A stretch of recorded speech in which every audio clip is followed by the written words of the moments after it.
It's completely official. PCOS होता है वो हमेशा ओवरवेट वुमेन को होता है। पीएमओएस आपको ब्रॉड स्पेक्ट्रम पे इफेक्ट करता है। इनफर्टिलिटी का रीजन सिर्फ पीसीओएस है। पीएमओएस या फिर PCOS is reversible. Hello and welcome to another episode of Doc Talk, where we discuss health and homeopathy. So today's topic is very common, which every woman must have heard about it. PCOD. No, PMOS. What is PMOS and why all of a sudden all the doctors and health industries are talking about it? Is PCOS changing? So to discuss all this, we have Dr. Shefali with us. Welcome to the show, doctor. Thank you so much, Anmol, for having me here to talk about the recent change from PCOS to PMOS was very much necessary, and not just today, but ही काफ़ी समय से it has been bothering a lot of women because उन्हें ये समझ ही नहीं आ पा रहा था कि उनके metabolic changes बॉडी में जो हो रहे थे उनका असली कारण क्या था. So this shift was very much necessary and I feel utmost happiness discussing about it. So, doctor, all our social media is totally flooded with PCOS has changed to PMOS. Is it just a trend or is it a medical change? It's completely official. So basically, this change was very much necessary and in discussion with a lot of global gynecologists and endocrinologists and the specialists around the globe. So ये बहुत समय से discussion में था because there was a recent shift in the symptoms of women. It was no longer about the cysts, and since ovarian cysts are no longer in the picture, तो women were getting more confused. Are we still having PCOS? क्या अभी भी ये PCOD कहलाएगा? मुझे insulin resistance है, पर क्या ये PCOD के अंदर आएगा? So there were so many symptoms which are unexplained. तो बेसिकली ये न्यू नेमिंग जो है ये इस बीमारी को समझने के लिए, बीमारी के असली कॉज को समझने के लिए हुआ है. And this is in transition right now, although ये Lancet study में publish हो चुका है that the name has been proposed, but textbooks में आने में अभी समय लगेगा. But yes, it has been in talks. It is official. So, doctor, it feels like every other woman is suffering from PMOS. Why it has become very common these days? Basically, PMOS, that is polyendocrine metabolic ovarian syndrome. कहने का मतलब है कि आपकी body में metabolic changes के कारण होता है. मेटाबॉलिज्म क्यों चेंज होता है? मेटाबॉलिज्म चेंज होता है आपके लाइफस्टाइल, आपके रहन सहन के कारण, आपके आसपास के एनवायरनमेंट के कारण. आप देख लो आज के समय में जो फीमेल्स हैं, they are more expose to stress nowadays. They weren't working previously, but now females are forming a bigger part of the working strata of the society. तो stress ज़्यादा बढ़ गया है.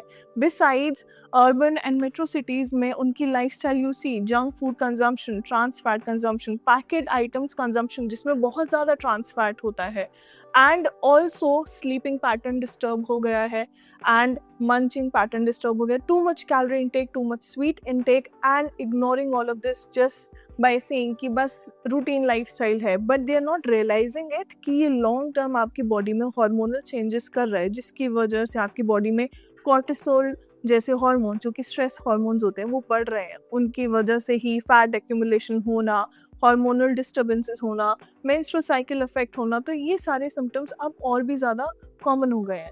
इसी वजह से PCOD भी बढ़ गया था, बट इसी वजह से आजकल ये जो मेटाबॉलिक शिफ्ट है यानी इंसुलिन रेजिस्टेंस वाला शिफ्ट है ये भी prevalent हो गया. This is why every other women you see might be suffering from PMOS but undiagnosed. So, doctor, एक चीज़ हमें हमेशा सुनने को मिलती है कि जो PCOS होता है वो हमेशा ओवरवेट वुमेन को होता है. क्या ये सच है या फिर सिर्फ एक myth? See, that is true कि PCOS या PMOS में फैट एक्यूमुलेशन होना स्टार्ट हो जाता है जिसकी वजह से females do get overweight specially around the belly. ठीक है, but it is not vice versa. ज़रूर PCOS वाली फीमेल्स को अक्सर ज़रूरी नहीं है कि वेट गेन हो ही हो. ठीक है, वेट गेन के कारण उनको इवेंचुअली ओवेरियन डिसबैलेंस हो सकता है, but the other way around बहुत स्किनी फीमेल्स भी हैं जिनमें मैंने PCOS वाले सिम्टम्स देखे हैं. उसको हम लीन PCOS बोलते हैं. एंड ऐसी फीमेल्स में आपको हाइपर पिगमेंटेशन या फिर इंसुलिन रेजिस्टेंस इस तरीके के मेटाबॉलिक चेंजेस भी देखने को मिलते हैं, which apparently is a part of PMOS now. तो ज़रूरी नहीं है. This is completely myth that women should understand कि अगर आप पतले हो तो भी आपको PCOS या PMOS का रिस्क है। So doctor, most of the women when they hear about PCOS तो उनको fertility का डर लग जाता है कि infertility कहीं ना हो जाए।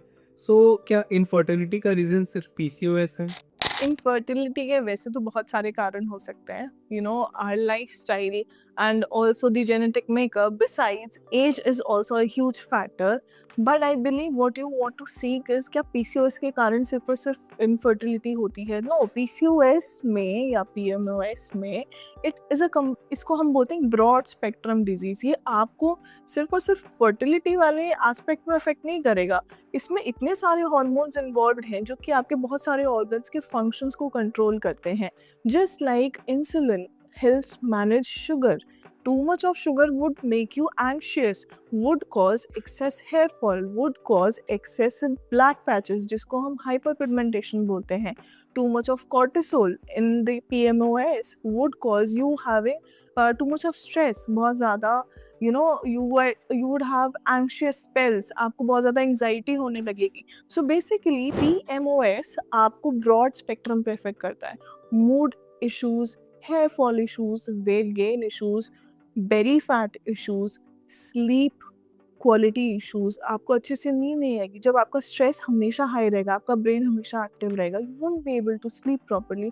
सो basically it is not just about limiting to the reproductive health कि बस पीरियड सही से आ जाए या बस फर्टिलिटी अच्छी हो जाए या बस एग्स अच्छे से रिलीज हो जाए। नो, ये आपकी पूरी बॉडी को ऊपर से नीचे तक अफेक्ट करता है। सो डॉक्टर, एक सबसे बड़ा क्वेश्चन ये है कि क्या पीसीओएस को ठीक किया जा सकता है, कंप्लीटली रिवर्स हो सकता है? पीसीओएस एक फंक्शनल डिसऑर्डर है जिसमें आपके हार्मोन्स जो फंक्शन करते हैं वो ऊपर नीचे या इम्बैलेंस हो जाते हैं until unless there are too many structural changes involved. So to an extent PMOS या फिर PCOS is reversible. अगर आप अपनी लाइफस्टाइल को थोड़ा सा चेंज करेंगे और अगर आपको शुरुआती दौर में ही समझ में आ गया कि मुझे मूड स्विंग्स बहुत ज़्यादा हो रहे हैं, बहुत ज़्यादा अननेचुरल स्वीट क्रेविंग्स हो रही है, रात में मैं सो रही हूँ फिर भी मुझे थकान हो रही है, या फिर हर महीने मेरी साइकिल 2 से 3 दिन एक्स्ट्रा डिले हो रही है, या फिर ब्लीडिंग प्रॉपर नहीं हो रही है, या हेयर फॉल एक्सेसिव हो रहा है, फेशियल हेयर नॉर्मल से ज़्यादा दिख रहे हैं, या फिर थोड़ी-थोड़ी देर में कुछ ना कुछ खाने की इच्छा हो रही है, दैट मीन्स आपकी शुगर बढ़ी हुई है। सो अगर आपको शुरुआत में ही ये सब सिम्पटम्स देखने को मिल जाए and if you start taking care of your diet end of your lifestyle, it can be reversed. बहुत छोटी सी चीज़ है, आप प्रोटीन बढ़ाने लग जाओ अपनी डाइट में तो आपको कार्ब्स की नेसेसिटी फील नहीं होगी, यानी कि शुगर एकदम से स्पाइक नहीं होगा। रात में जहाँ 12 बजे सो रहे हो, ट्राई स्लीपिंग एट 10 ताकि आप सुबह 6-7 बजे उठें तो you can feel little more refreshen up. रात में सोने से पहले मीठा कभी मत खाओ because that is the time जब आपका शुगर मेटाबोलाइज नहीं होता है, वो आपके ब्लड में शुगर को स्पाइक कर देता है। ठीक है, also try having more salads. Salads क्या करते हैं, हम जितना भी खराब खाना खाते हैं उसके इफ़ेक्ट को वो नलिफाई करने की कोशिश करते हैं। आपने तला हुआ खाया, आपने मीठा खाया, साथ में थोड़ा सा सैलड खा लो, it will reduce the uptake of sugar, directly spike करने से वो रोकेगा। बिसाइड्स पैकेज्ड फूड थोड़ा सा कम करो, उसमें प्रिजर्वेटिव्स होते हैं, ट्रांस फैट होता है जो नुकसान करे। छोटे छोटे चेंजेस हैं, शुरू में करोगे एंड इफ़ नीड बी, अगर फिर भी थोड़ा बहुत चेंज अगर आपको लगता है, कंसल्ट योर डॉक्टर। शुरुआत में थोड़ा बहुत medicinal help will also work, reversible है। So doctor, what is the most common mistake you have seen in your experience women making when they hear that they are suffering from PCOS or PMOS? Which I feel every other patient does. ये PCOS या PMS तक restricted नहीं है, self medication. हर patient को अपने घर पे बैठे ये लगता है कि मैं ही डॉक्टर हूँ। कुछ नहीं तो अगर मेरे को थोड़ा बहुत भी कोई सिम्पटम हो रहा है तो गूगल करके देख लेते हैं, अच्छा इसका ये रीज़न है, और उस चीज़ को स्टार्ट कर देते हैं विदाउट इवन रियलाइजिंग कि उसका और भी सिम्पटम्स के साथ एसोसिएशन हो सकता है एंड डीपर रूट कॉज जिसकी वजह से वो ठीक होना चाहिए वो नहीं, वो मेडिसिन वो नहीं लेते हैं। They are just treating the superficial symptoms. तो जब तक रूट कॉज ठीक नहीं होता है वो चीज़ें वापस आती रहती हैं। पेशेंट को शुरू में तो लगता है अच्छा देखा मैंने गूगल से मेडिसिन देखी और ठीक हो गया थोड़े दिन में, पर 1 महीने बाद फिर आता है और फिर आते हैं वो डॉक्टर के पास कि डॉक्टर मैंने ये गूगल से देख के दवा ली थी पर इससे ठीक नहीं हुआ, कुछ समय ठीक हुआ फिर वो ठीक नहीं हुआ। सो बेसिकली सेल्फ मेडिकेशन, अगर आपको थोड़ा बहुत भी वेट गेन लगता है, लोग थोड़ा बहुत इराटिक डाइट्स लेना शुरू कर देते हैं विदाउट इवन रियलाइजिंग क्या उन्हें ग्लूटेन इंटॉलरेंस है, क्या उन्हें किसी और हार्मोनल करेक्शन की ज़रूरत तो नहीं है, स्ट्रेस करेक्शन की ज़रूरत तो नहीं है। बिना उसके अगर आपने ये सब चीज़ें करेक्ट नहीं की, वेट रिड्यूस करना चाह रहे हो, वो फिर से बाउंस बैक कर जाएगा। एक्ने का इशू है, हेयर फॉल का इशू है, जब तक न्यूट्रिशनल डेफिशिएंसीज को करेक्ट नहीं करोगे या रूट कॉज को नहीं देखोगे, वो चीज़ें बाउंस बैक करते हैं। So this is the most common biggest mistake which I feel that a lot of patients are making nowadays. So, doctor, what is one message you want to give to all the women who are suffering from PCOS or PMOS and is totally worried about her life and future? One message that I would like to give to all women is basically कि आप अपने lifestyle को अब सुधारना शुरू करो। This is not something जो सिर्फ आपको आपकी रिप्रोडक्टिव एज के दौरान अफेक्ट करेगा। दिस इज़ समथिंग जो आपको फुल लाइफ के लिए अफेक्ट कर सकता है, because now more hormones are involve. Now you understand ये डिजीज सिर्फ और सिर्फ ओवरीज और यूट्रस तक रिस्ट्रिक्टेड नहीं है। This is more about your insulin levels being affected, more about your cortisol levels being affected, more about all of your body being affected. इसमें बहुत सारे symptoms हैं which is affecting your body's productivity. तो अगर आप चाहते हैं, if you want to live a healthy life, start improving on your routine and do not self medicate. If you feel आपको अभी pre-discuss, अभी जो हमने discuss किए इनमें से कोई भी symptoms होते हैं, go consult your doctor. And also it is very important to track your menstrual cycles. So, thank you so much, doctor. It was really eye-opening for every one of us, and we really got to know more about the PCOS and PMOS. So, to all the listeners, PCOS is just not about ovaries anymore. Understanding the metabolic connection is the key to right healing. I hope you got to learn about PCOS and PMOS from today's session. Till then, keep watching Dot Talk. Stay healthy, stay safe. Thank you.